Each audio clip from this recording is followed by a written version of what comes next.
Uyda baqirib tarbiyalangan bolalar ustida ilmiy tadqiqot o'tkazildi. Yoki ona baqirib tarbiyalaydi, yoki ota. Xo'sh, natija qanday?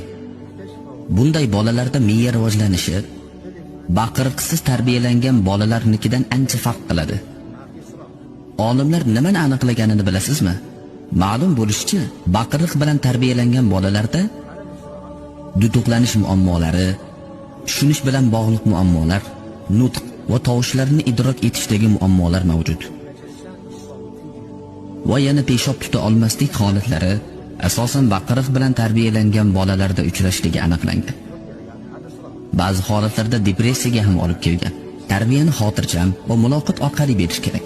Agar baqirvoray desangiz ham 1 yoki 2 oyda bir bo'lsin.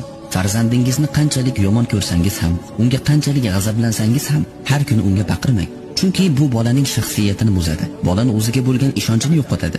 Natijada bunday bola zaif odam bo'lib ulg'ayadi. Men ba'zi bemorlarimda titroq kasalligini ko'rdim. Ularda qo'rquvlar, fobiyalar paydo bo'ldi. Ular baland ovozni eshitishlari bilanoq titray boshlaydilar. Bunday kasalliklar farzandlarimizni mayib qiladi.